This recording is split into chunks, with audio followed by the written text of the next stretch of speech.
Just a door and a smile. Ethan was just a maintenance worker on Helios 9, a large space station floating in orbit around a dead moon. He was human, friendly, and known for fixing broken lights and saying thank you to vending machines. He never tried to impress anyone.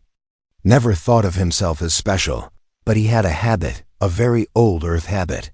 He always held the door open for people, even if they were aliens. One morning, while walking back from the engine bay, he noticed someone approaching from the hallway. It was a tall girl with pale blue skin, silver eyes, and long white hair tied behind her back. She wore a dark ceremonial cloak and moved like someone born to be obeyed. She was clearly not human, but Ethan didn't care as she stepped closer. He smiled and pushed the door open for her. She stopped in front of him, blinking slowly. Her species, the Zalari, never believed in physical touch or close greetings. To them, politeness was weakness, submission. Yet here was a human showing respect with no hidden goal, no demand for attention or dominance. She tilted her head and stepped through the door, her silver eyes never leaving his face. And just before walking away, she smiled. Ethan blinked, then went on with his day. He didn't know who she was. He didn't know he had just offered something bigger than a gesture. In the Zalari culture, opening a door for a female was an ancient invitation, a forgotten custom only remembered by the royal bloodlines. It meant he had noticed her, respected her presence, and was willing to share space and protection that night. In her private quarters aboard the diplomatic wing of Helios 9, the alien girl sat before her screen, pulling up human customs. She typed slowly, human courtship behavior, meaning of opening door. What she read stunned her: kindness without price, gestures of care without expecting anything in return. Her species had always demanded loyalty through dominance and tests, but humans offered it freely. Her name was Arya, daughter of the Zalari high bloodline. Trained in leadership, war, and pride, she had turned away dozens of suitors from her own world, all of them strong, rich, genetically perfect, yet cold and arrogant. None had ever smiled at her like that human did.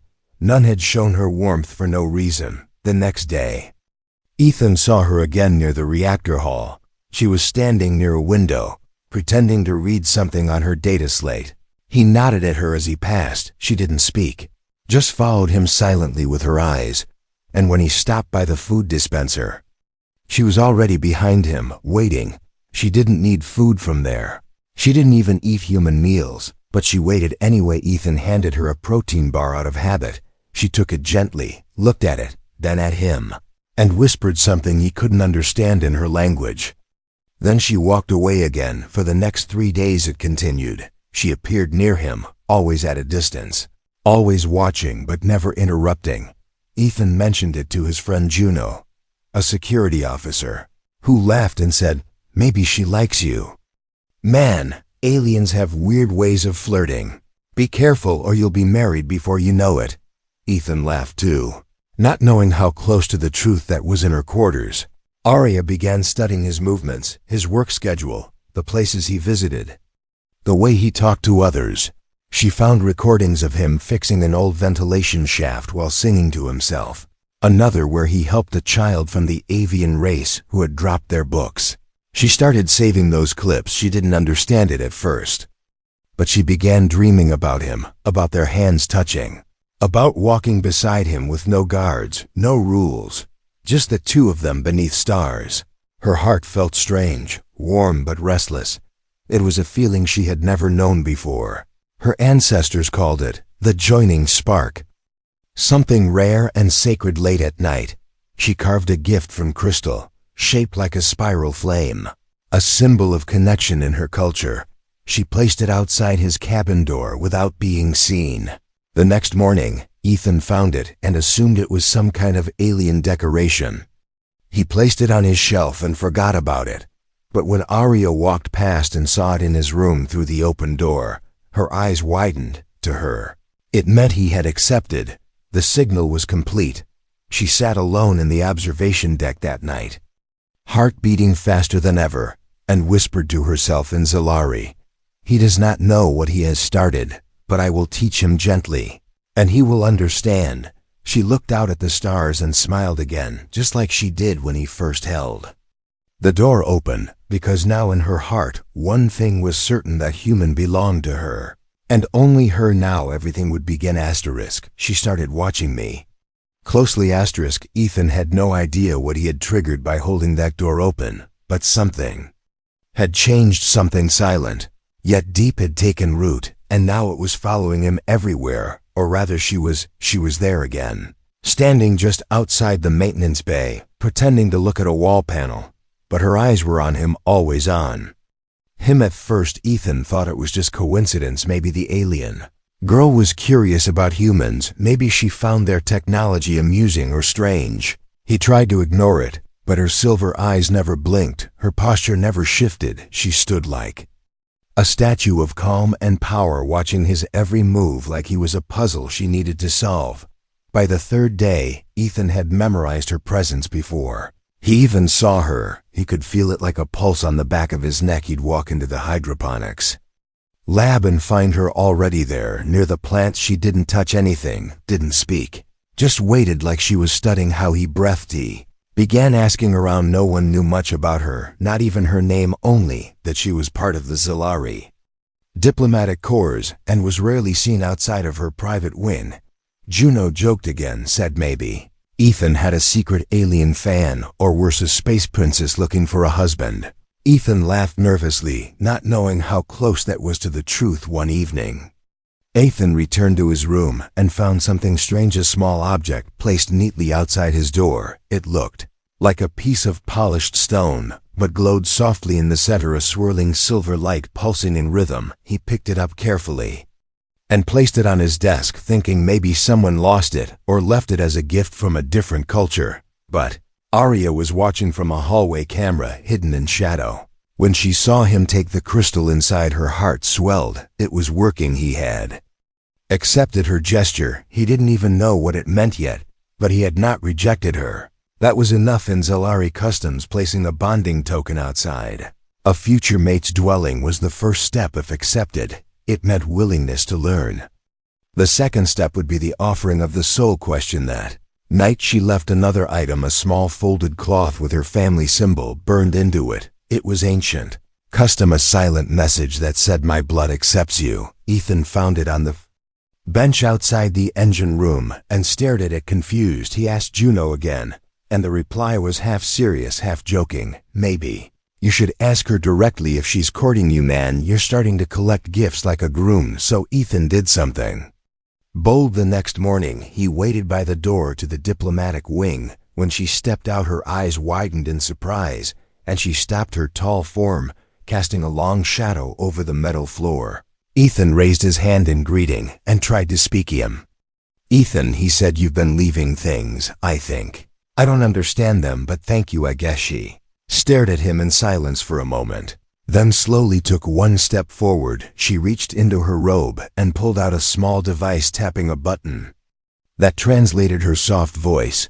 "You held the door," her voice echoed. "I offer my respect and request the joining." Ethan blinked. Joining as in friendship, or was this something else? His heart began to race. "Joining," she repeated, placing her palm on her chest.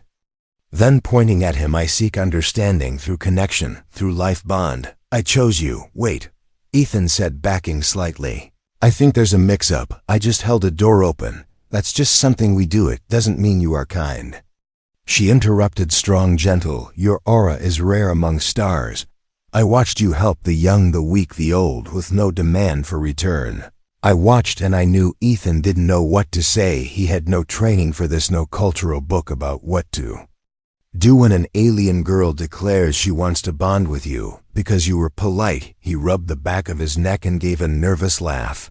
"I'm just a tech worker. I fix things. I don't even know your name." She paused, then spoke softly. "Arya of House Velith, flame, daughter of the High Nest lineage, holder of the silver flame, and now I am watcher of you." That last line sent a chill down his spine. Not fear, just weight, like something enormous had landed gently on his shoulders. She stepped closer, only inches now, and whispered one question translated slowly through the device. "Are you ready to become something more than human, to step into my world and accept my bond?" Ethan looked into her silver eyes, and saw no trick, no trap, just honesty, fierce and powerful like a sun behind ice. He didn't know what to say, not yet, but something inside him shifted, and for the first time, he didn't laugh or run. He just nodded slowly, unsure of what came next. She smiled, then the same smile she gave him the day he held that door open, and then she said softly, "We begin now." The council learns and chaos begins. The news of Arya's interest in a human spread through the diplomatic channels. Like a wildfire on a dry moon, it started as whispers among aides, then moved to guards, then to minor officials, and finally reached the ears of the Zalari High Council back on her homeworld. The moment they heard the name Ethan, human technician, their response was swift, brutal, and filled with outrage. A meeting was called in the crystal chamber of judgment. 7 elders stood in a circle, their faces covered by glowing masks, their voices cold and sharp, as they demanded answers from Arya. Through long-distance transmission, she stood tall in front of their projection, refusing to bow, her long white hair flowing down her back, her silver eyes calm but firm. "This is a disgrace," the high speaker hissed. "You are a royal flame. You are meant to unite bloodlines, not pollute them with primitive creatures." "He is not primitive," Arya replied. "He is kind, he has heart, he is unlike anyone I have ever met, and he is mine. You offer yourself to a species that cannot survive the trials. Our ways are not their ways, the old laws forbid it," the second elder declared, slamming his staff on the ground. "The old laws are dead," Arya answered, softly. "Buried under pride and arrogance, I found more warmth in one human gesture than in a lifetime of cold suitors with perfect blood and dead souls." The council threatened to revoke her title, her inheritance, her blood rights. They warned that her connection with Ethan would be seen as treason, as betrayal of the Flame heritage. But Arya stood her ground then. The council offered her a test, a cruel path dressed in tradition. If Ethan was truly worthy, he would undergo the trials of union, the ancient rituals that determined if two beings could bond at the deepest level of soul and spirit. If he passed, he would be accepted not as a prince, but as a life mate to Arya. If he failed, he would be exiled or executed to protect the bloodlines. Purity, the choice was hers. She did not hesitate. "I accept the council's judgment. He will take the trials, and I will walk beside him, always back." On Helios 9, Ethan was in shock when Arya told him what had happened. They sat together in the observation lounge, her voice low, her expression unreadable. "Let me get this straight," Ethan said, holding his head in both hands. "Your people found out you like me, and now they want to kill me unless I pass some ancient alien exam." "Not exam," Arya corrected. "Trial. It is not about knowledge, it is about soul." "That doesn't make it better," Ethan replied. "I'm not a warrior or a prince. I'm just a guy who fixes broken doors." "But you fixed something greater," Arya said gently. "You fixed my heart." Those words hit harder than he expected, because when he looked at her, really looked at her, he didn't see an alien princess anymore. He saw someone lost. Someone reaching for something real in a world of rules and chains, and he understood. He took a long breath, then stood up. "All right, I'll do it. I don't even understand half of what's happening, but if this is important to you, then I'll try." Her eyes shimmered with light as she nodded and placed her palm against his chest. "We leave tonight," she whispered. "Ship is ready." The journey to Zalara, her homeworld, took only hours aboard the flame cruiser, but for Ethan it felt like diving into the heart of a sun. He had never felt so far from everything familiar. The planet that appeared before him was beautiful and terrifying. Jagged mountains, glowing rivers, floating cities, and skies lit with twin moons and golden clouds. Landing was quiet but tense. Arya led him through the halls of the trial fortress, where warriors and priestesses watched him with disgust or curiosity. Some spat on the ground as he passed, others whispered behind their veils. But he walked on, not for them, for Herat. The entrance to the trials, a guardian beast stood 20 feet tall, with eyes of fire. It sniffed him, once growled, then stepped aside. It had accepted his courage. If nothing else, inside the first chamber, Ethan was given a simple robe and asked to kneel before a pool of light. Arya stood beside him, her hand on his shoulder, her voice calm. "This is the beginning," she said. "The trial of reflection. You must face yourself, your fears, your truths." "You cannot lie here, the pool will know." Ethan closed his eyes and let the light wash over him. Memories flooded his mind, old failures, pain, mistakes, the loneliness. He never spoke of the times he felt invisible, unimportant.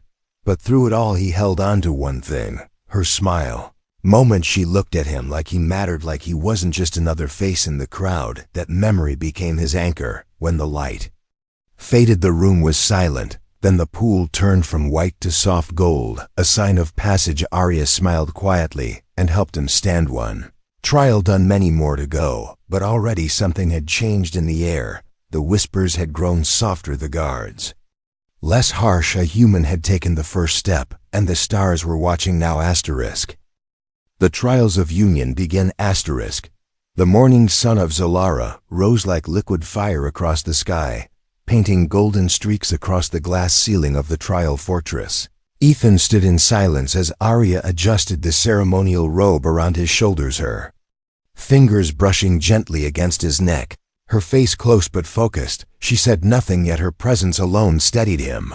His heart was pounding louder than the engines he used to fix back on Helios 9, and his breath felt heavy, as if the very air on this planet tested his resolve. The chamber doors opened, slowly revealing the circle of echoes. The second trial, it was a place where thoughts became sound and emotions left unspoken would scream into the air. Ethan stepped inside and felt his own memories crawl across his skin. The walls lit up with shifting colors, pulsing with every heartbeat. The voice of the elder judge echoed across the hall. "To bond with a Zalari royal, you must reveal the weight of your soul. All masks must fall here.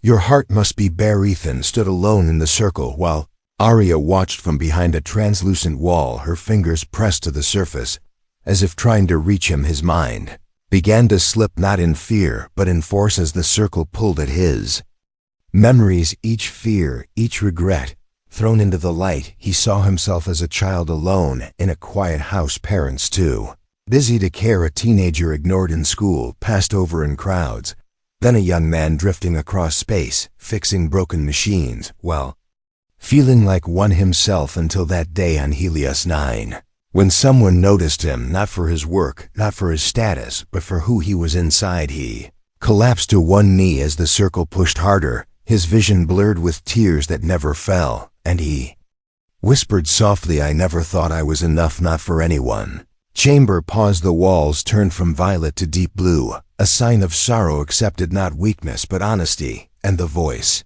returned, "You have passed the circle of echoes, for truth is stronger than illusion." Arya's face was unreadable as he exited the chamber, but her hand found his as they walked to the next trial, and she whispered only one word: "proud." The third trial came at night beneath the twin moons. It was called the Path of Flame, where he had to walk a narrow bridge over a river of molten light. Each step triggered illusions, not of fear this time, but of temptation, voices calling him to leave, to return to Earth, promising safety, freedom, glory. But each time he faltered. Arya's voice echoed in his memory, calling him back, reminding him why he was here. He reached the end after what felt like hours, sweat dripping down his face, legs shaking, but his eyes clear. The elders nodded for the first time without scorn, and allowed him to rest before the next day. The fourth trial was the trial of harmony, the one no outsider had passed in centuries. A mental link was to be forged between him and Arya, guided by a soul crystal, their thoughts, their memories, their desires laid bare, not through speech but raw connection. If they were not aligned, the crystal would shatter. If forced, the backlash would destroy them both. They sat across from each other in a sacred chamber, a glowing crystal between them, pulsing gently. Ethan reached forward slowly and placed his palm on the surface. Arya did the same, and the light surged into their minds. In an instant, Ethan was inside her thoughts. He saw her as a child burdened with expectation, trained to be strong, but never soft, praised for silence, punished for feeling. He saw her alone, among nobles wearing smiles that hid knives, longing for someone who didn't see her title, only her soul. Arya saw Ethan's loneliness, his quiet strength, the moments he fixed machines, not for glory, but to make life easier for others, the times he gave without asking, the truth behind his jokes and small talk, the ache for connection hidden. Beneath every smile, the crystal glowed brighter, not red, not white, but a rare violet flame. The sign of perfect resonance, the kind spoken of in myths. The chamber itself began to hum, and the elder judge stood with silent awe. They are bonded not by command, not by blood, but by choice. After the trial, Ethan collapsed back into Arya's arms. Exhausted but alive, her touch gentle as she pressed her forehead. To his whispering, ancient words meant only for true mates. That night under the moons they sat together alone for the first time since this began. No more judges, no more rituals, just a human and an alien girl, once strangers, now connected beyond biology. Ethan looked at her hand resting on his, and said softly, "Is this real?" All of Ataria smiled, her silver eyes glowing faintly. "It is only the beginning, beloved, but not all hearts on Zalara celebrated their bond. Not all council members welcomed change. Some watched from the shadows, angry, whispering words of purity and danger and old power, because if Ethan passed the final trials, if a human truly bonded with royal blood, it would change everything. And not everyone wanted the stars to shift so easily. But Ethan and Arya didn't know that yet. They only knew that against all odds, their bond was growing stronger with each trial, with each breath, with each moment where they chose each other again and again. Asterisk. A secret revealed. Asterisk. The morning after the trial of harmony, Ethan awoke in a quiet chamber carved from living crystal, the walls glowing softly in a rhythm that matched his heartbeat. Arya sat nearby watching him, her silver eyes calm but distant, her hands folded in her lap as if holding back a storm. Ethan sat up slowly, still tired from the deep mind link, his thoughts hazy but his emotions clearer than ever. He reached for her hand and she allowed it but said nothing for a moment. "There is something I must show you," she said finally, her voice low. "Come with me." Walked together down a long hall, deeper into the mountain fortress, past guards who didn't speak, and through doors that opened only at Arya's touch. They reached a hidden room filled with ancient technology, glowing stones and memory screens. In the center stood a floating orb, pulsing with silver light. "This is the Heart Archive," she said. "It holds the genetic records of the royal bloodline and secrets known only to those who carry the flame. I should not bring you here, but you must know what lies beneath all this."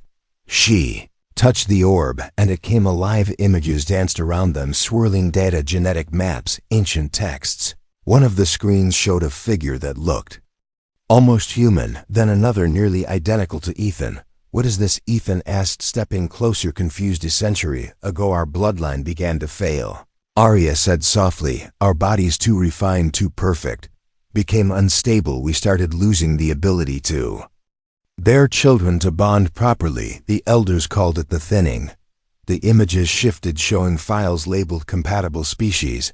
Then Akio and Anne, mother, began a search in secret, not for stronger warriors or richer nobles, but for hope. She found something in human DNA, a dormant pattern, something raw and resilient. She believed that only a human with the right balance could restore our line, not with power, but with heart. "You mean she was looking for someone like me?" Ethan said slowly. "Not just someone like you," Arya whispered. "Exactly." Youth screen now showed his medical records from Helios 9, his DNA profile, his neural scan. "Every detail. You were identified years ago," she said. "I was shown your image, told to observe from a distance, but I refused to be told who to love, so I chose to forget. I erased the file from my mind until the day you held that door open, and everything returned." Ethan stepped back, shocked, his chest tight. "So this was all planned, some genetic project?" "Began that way," Arya said, "but what I feel now has nothing to do with destiny. It was your kindness, your strength, your quiet eyes that made me choose you again, not because I had to, but because I wanted to." Ethan turned away, struggling to breathe. The trials, the attention, the bond, everything had weight now, not just emotional but scientific, calculated. It felt like he had been chosen, not loved. "I thought this was real," he muttered. "I thought you saw me." "Did," she said quickly, stepping toward him. "I do. Everything we shared. The crystal, the trials, none of it could be faked. Our bond is real, more than blood, more than biology. looked into her eyes and saw the pain there, not fear of losing power, but fear of losing him. She had risked everything for this connection, not knowing if you would forgive her. He closed his eyes, took a slow breath, and nodded. I need time, he said. I believe you, but I need time to feel it again without all this. Arya nodded silently and led him out of the chamber, leaving the archive behind as they walked. She kept her distance, not touching him, but her presence remained steady, as if her soul was still beside his. Later that night, Ethan stood on a high balcony, overlooking the glowing rivers of Zalara, stars reflecting in his eyes. He thought of Earth, of quiet halls and machine parts, of laughter with Juno and vending machines that never worked. He missed it all, yet a part of him felt more alive here. Challenged, seen, and wanted, he turned as Arya approached, her robe flowing like wind, her face unsure, for once vulnerable. You said you chose me because I was kind, he said softly. But what if I fail? What if I can't be what your people need? She stepped closer, not touching, but close enough for her warmth to reach him. My people do not need you, she said. I do. That broke something inside him, not in pain, but in clarity. He realized then that she was as lost as he was, two souls in a world of rules, just trying to find something real. He reached for her hand, and this time she held it tightly. Not as a princess claiming a prize, but as a woman clinging to something fragile and true. They stood in silence beneath the twin moons, not knowing what the final trial would bring, not knowing who still plotted against them, but for that moment, the truth between them was enough. And far away, deep in the shadows of the council chambers, old eyes watched old plans twisted for power, and a voice whispered, soon the trials will end, and so will they. Human, but neither Arya nor Ethan heard it, not yet. Their hearts too full with the weight of new trust and the silent promise to fight for each other, no matter what came next. The breeding chamber. The day of the final trial arrived with a silence that felt heavier than war drums. The trial of connection, known by the older name the breeding chamber, was not a place of physical contact, as outsiders often believed, but a test of bond, purity, trust, and emotional fusion. It was an ancient chamber built from living crystal, designed to respond to energy, to intention, and to truth. It allowed two beings to stand face to face and either fuse their soul frequencies or be rejected and cast apart forever if their emotions were forced. The chamber would fracture if one of them wavered in honesty. It would collapse if both lied. It would kill. Ethan stood outside the entrance, heart pounding in his chest, hands clenched. As he tried to calm himself, Arya stood beside him, not in her ceremonial cloak, but in simple soft robes. Her hair unbound, her eyes calm but glowing faintly. She had given up the image of royalty for this moment, choosing instead to come to him as only herself, nothing more. The priestess of flame opened the chamber doors and gestured for them to step inside. The walls pulsed with blue and violet light as they entered, responding immediately to their shared energy. The room had no roof, just a wide open sky above, letting the golden clouds of Zalara drift overhead. A breeze moved through the crystal columns, and at the center of it all was the binding flame, a soft white flame flickering between two raised stones. They took their places across from one another, each standing barefoot on the ancient platforms. The priestess spoke once. You shall now open your hearts, speak your truths, and let the chamber decide if you are worthy of the bond and its future. Then she stepped away and left them alone. Ethan took a deep breath, then let it out slowly. He looked into Arya's eyes and felt everything rise at once: fear, confusion, longing, pain, and the strange, deep hope he had been carrying since the day he held that door open. I don't know if I'm enough for you, he said quietly. I'm not a warrior. I'm not a leader. I don't even understand most of your customs. I get scared.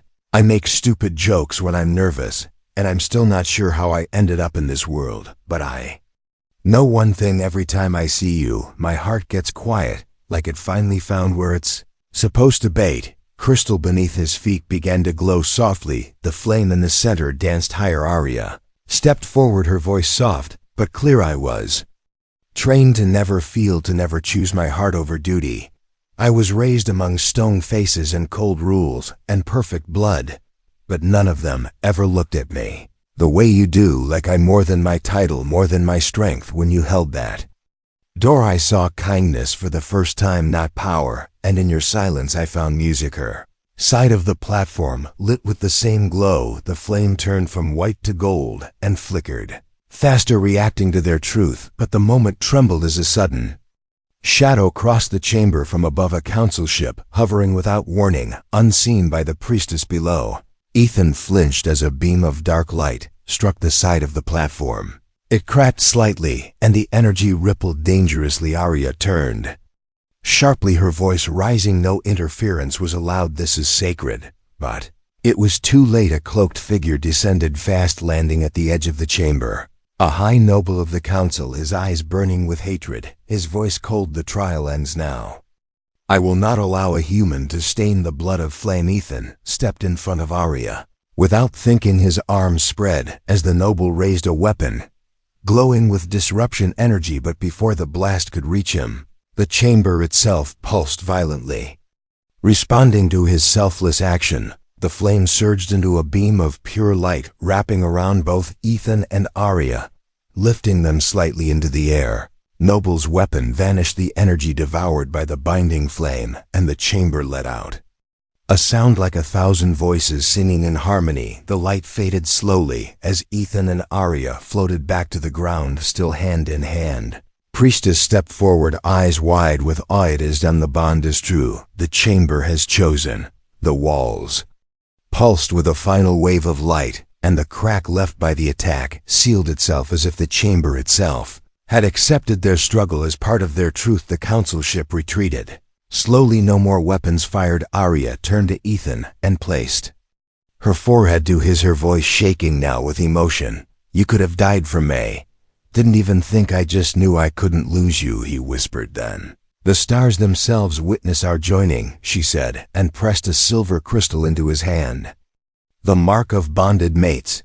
That night the fortress celebrated not just their victory, but the birth of something rare and powerful, a bond not born of bloodlines or laws, but of two hearts choosing each other in a world that never believed it possible. But in the shadows beyond the celebration, the elder, who had ordered the strike, clenched his fists and whispered, "The flame has chosen him, but I have not. This is not over." And though Ethan and Arya stood together smiling beneath the stars, something cold began to stir far away in the dark corners of Zilara, waiting for its chance to strike one last time. One door opened.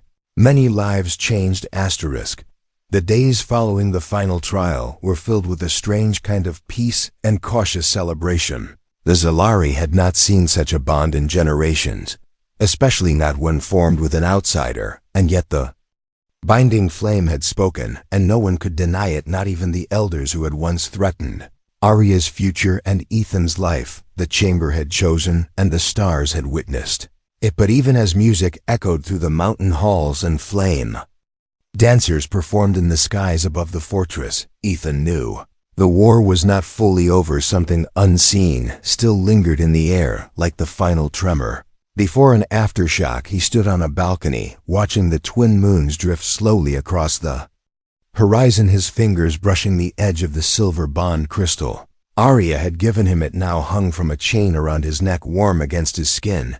He remembered how it had pulsed when she placed it in his hand, how her eyes had trembled, not from fear but from love, the kind of love that crossed not just species, but galaxies. He smiled at the thought that it all began with a door and a smile, something so small and human, yet powerful enough to shift the fate of two worlds. Behind him the door slid open, and Arya stepped out, her hair loose in the soft wind, her robe shimmering with the colors of her house and the symbol of union stitched proudly across her chest. She came to his side silently, and for a long moment they stood together, without speaking, just breathing the same air, sharing the same sky dew. "You regret it?" she asked finally, her voice low but honest. "The trials, the pain, the danger." "You regret it?" she asked finally, her voice low but honest. Her voice low but honest. "The trials, the pain, the danger." Turned to her, his eyes soft and sure. "Never. If I had to do it all over again, I'd hold that door 100 times more." She smiled, then rested her head against his shoulder, Her fingers curled into his sleeve. "The council has been quiet," Arya said, "but it is not true silence. I know them too well. They wait in shadow, waiting for a moment. To strike without the trials, they would have acted already. But now they must be patient and clever." Ethan nodded slowly. "I know, and I'm ready if they come. I won't let them take this from us." Later that night, a message arrived, a sealed transmission. From the high seat of the council, not a threat, not a command, but an invitation returned to the capital for formal recognition of the bond. A political move dressed in ceremony, but both Arya and Ethan knew it was more than that. It was beta test. To see if they would bend, if they would walk into the lion's mouth and bow. "We have to go," Arya said. "Their silence cannot decide our story. We must speak with our presence, not just our words." Ethan agreed, and preparations began. The journey was quiet, but tension sat like fog around the ship. Guards walked with heavier steps, and Arya kept one hand close to the blade hidden beneath her robe.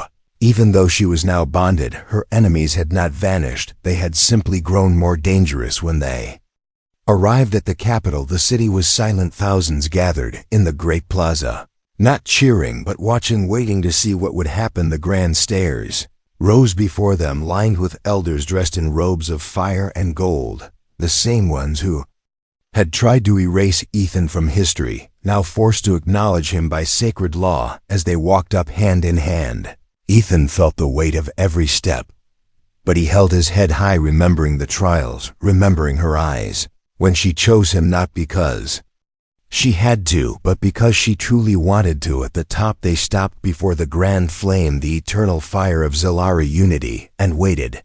The High Elder stepped forward, his voice echoing across the square. "By ancient right, the bond has been witnessed. By trial and flame, by soul and sacrifice. And though some resist, the path has been lit by destiny and choice alike." He paused, looking at Ethan with unreadable eyes. "Do you swear to protect what you have been given, not as a conqueror, but as a keeper?" "I do," Ethan said without hesitation. "Do you swear to honor the flame, not with pride, but with heart?" "I do." The elder nodded and turned to Arya. "Do you, Arya of the house Velith, accept what has come, and what will come after, with the strength of the soul, not the strength of the sword?" "I do." "Then the flame accepts, and the bond shall stand from this day until its end." Fire rose behind them in a wave of golden light, and for the first time, the crowd made a sound, a single unified note, not cheer, not roar, but something like breath released all at once, as if the planet itself had exhaled. Later that night, Ethan and Arya stood alone in the garden of the high tower, soft petals falling from glowing trees, stars above them, quiet and still. "You changed everything," she whispered, holding his hand. "You walked into our world and gave it a heart again." "No," he said gently, "you already had one. You just needed someone to remind you how to listen to it." She leaned into him, her voice softer than wind. "And now you are part of this world, part of me forever." He kissed her then, beneath the stars of a world that once wanted nothing to do with his kind, and now carried his name in its history. From a single moment of kindness, a door held open, a smile shared, a lifetime had begun, and the stars would never forget it.